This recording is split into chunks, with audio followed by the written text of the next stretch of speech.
Sure, I came out to support the community. I was born and raised here. I believe what they're doing is a disgrace. I think the district needs to stick together. The upzoning should not happen. They need to leave the zoning alone in this area.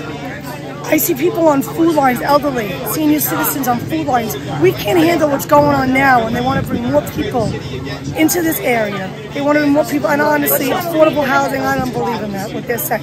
Okay, this is all a power play on their hands, and it needs to stop.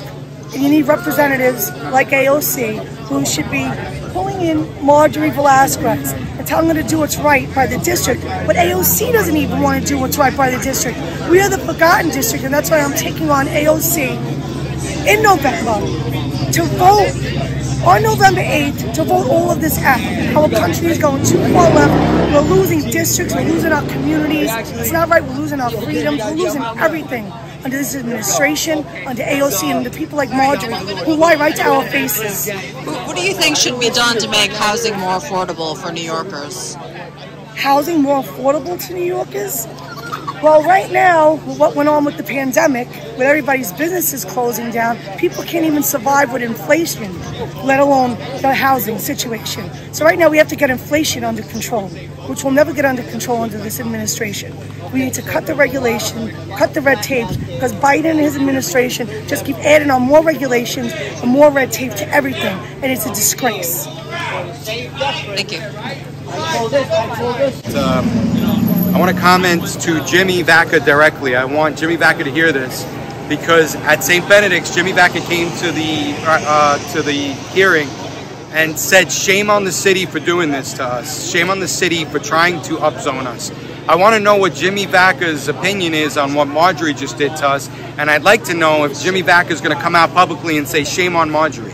So please, Jimmy, do the right thing. You admitted in St. Benedict's this was not what's right for our community. Come out and tell Marjorie what she did was wrong and that she should support us. Change her vote to a no and support us. You said you support us, then prove it. Otherwise, you're just as guilty as her. I'm sorry.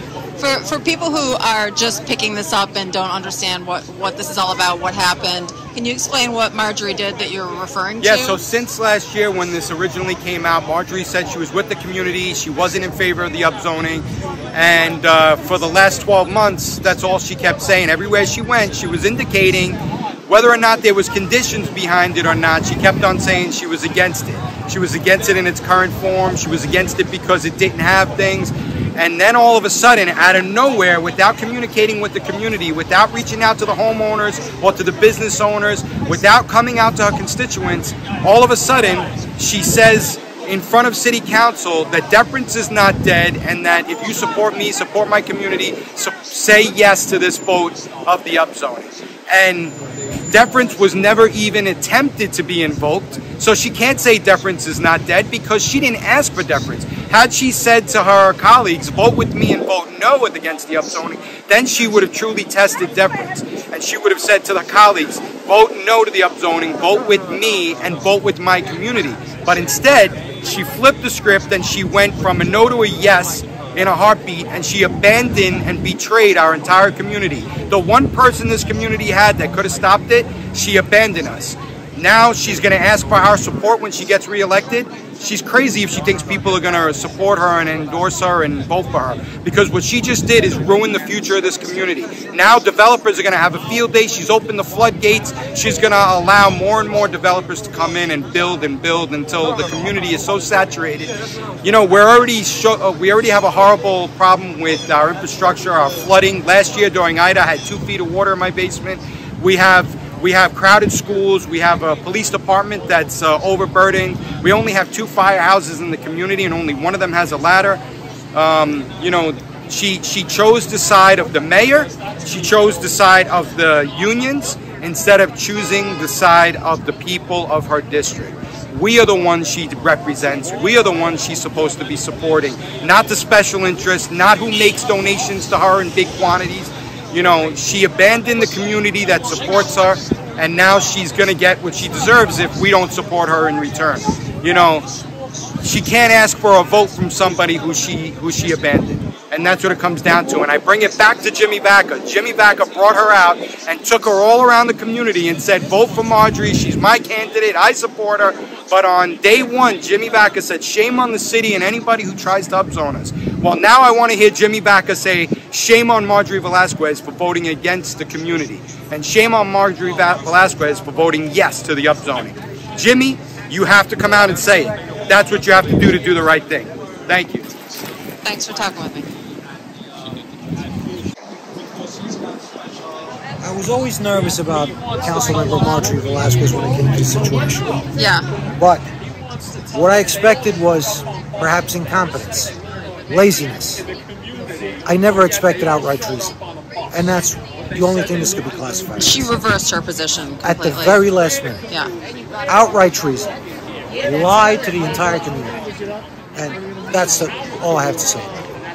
Do you want to talk about what's going to happen next? George was saying that there's going to be an effort to We're going to try to appeal it pursuant to Article 78. We have an attorney. We have a couple of other things we're also working on that I really don't want to go into detail at this time. Then hopefully we can reverse this thing. Hopefully we'll make it go away. I don't believe that these people actually intend to develop it. They'll go through the motions, perhaps, for a year or so. They're going to flip these properties. We don't know what's going to go on. There was a recent article in the this isn't me anymore, posting on Facebook, in the Daily News, outlining the legal and financial difficulties. One of the participants in this can't even pay their own property taxes. They're behind about $120,000. I can't see, especially with 421A being eliminated, any way they can raise the $100 to $200 million that will be needed to complete this project. I can't see that happening. Either through debt or equity. Why continue to fight it? Why not? If you think that it won't be successful, why not just let it fail on its own? I said they won't be successful in developing. That doesn't mean they won't be successful in flipping it to another developer. A developer who actually has the capability of putting up an 8-story building.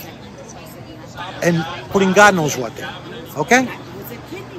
Number one. Number two, this opens the door to additional overdevelopment. 34 parcels were rezoned in this particular application. Not just the 4 sites. These weren't spot rezoned. 34 parcels. That entire stretch. Now, one of the community board members, the head of the Housing and Zoning Committee, Lou Popovich, owns property there. And he even said at the meeting in St. Benedict's, I think you were there, he said, if you put up an 8-story building, what is there to prevent me from putting up an 8-story building? And if you remember, Jacqueline Scarinci, the attorney from Ackerman LLP, had no answer to that. There's nothing preventing it. Now, once they upzone Bruckner Boulevard, next will be Tremont Avenue, Crosby Avenue. It spreads. So you're expecting, if this development goes up, you're expecting widespread high-density development to come into this area. I'm expecting it to come, yes, right, over the course of time. Right. How do you think that? So the people who are on the opposing side, they're saying that this is for affordable housing. That there's a crisis let's take a look at this. Housing costs in New York. How do you think that should be handled? What do you think is a better way to handle bringing down the cost of housing for New Yorkers and making housing more accessible? But they're not bringing down for the cost of everyone? housing now. If you take a look at many of these affordable units, they're not actually affordable. I can only speak for the area I live in. I mean, I can't solve the problems of all of New York City. If I could, I'd run for office. And believe me, I'm the last guy you want in public office. But the MIH units, those are the mandatory inclusionary housing units that are included in this particular proposal, and any proposal that requires a rezone, okay? They are pegged to area median income. What does that mean? That means if you can't afford to live here now, you probably can't afford into that small portion of units that are mandatory inclusionary housing. They're offering, at the last subcommittee meeting, they said they're going to be offering studios at $1,800. This area has 1 bedrooms going for $1,500. Excuse me. So how are they materially bringing down the cost of housing? They're not. What you have are some politically connected disconnected groups that would like to put all zoning decisions in the hands of developers. And that's what we're seeing. Take a look at some of the buildings they built elsewhere in the Bronx that were also touted as affordable housing. $5,000 one bedrooms. I mean, I don't have the data in front of me, but you can look it up yourself. It's a scam. Do you think that the activists and the political activists who are talking about affordable housing are basically fronting for developers? Well, the groups they belong to are. I mean, take a look at Open New York. Who founded Open New York? Ben Typhon. Who is Ben Typhon? Ben Typhon is part of a family that has a $120 million real estate portfolio. How much of that is affordable housing? Why do they back every single development? You mean to tell me every single development is a positive? I mean, come on. Now, the people that belong to this organization may have pure intentions, but the organization itself, basically, they read like a revenue wish list. Real Estate Board of New York. Take away any limitations whatsoever on any developer, no matter what he wants to do. Take a look at our situation here. These people have no track record, no capital, and we have the mayor of New York that didn't get involved in 145 in Harlem, which was a way bigger development than this and would have offered way more affordable units, personally getting involved in this. No one asking, do they even have the means of executing? That stuff that showed up in the Daily News last week about their legal and financial problems, this community knew about this for a year. It's only showing up in the mainstream press now. What are your thoughts about, so yeah, this has been going on, this dispute has been going on for about a year. What is it, a little longer? A little bit longer, yeah. A little bit longer than a year. I'm old, I forget things, I'm 60. What do you think about the press coverage over that period of time? Oh, the press coverage was completely biased on one side. Completely. And it's been ramped up in the last couple of months or so. And that was one of the problems I had with our councilman, Adolfo Carrion Jr., who was appointed by Eric Adams, put an editorial about how wonderful this is. Where were our council members' editorial about the negatives of this particular development? Nowhere. That's why I said, I expected incompetence, I expected indifference, I never expected treason. And what about from journalists? Journalists? I mean, somewhat one-sided. I don't know what their motivations are. I don't know if this just was too small to really look into it, so they just worked off, whatever was given to them by Marino PR. You gotta remember, they have a PR firm, and that's a PR firm's job, to get positive press put into the papers. And they really earned their money in the last couple of months or so.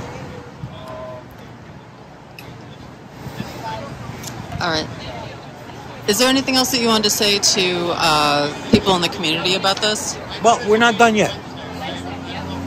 It's not over till the final bell rings. Just like a Rocky movie, And that's it. I got nothing else to say. All right, thanks for talking thank with you me. so much. And thank you for being so unbiased and impartial. That's what NYC for Yourself is all about. Okay, thank you. All right, take care.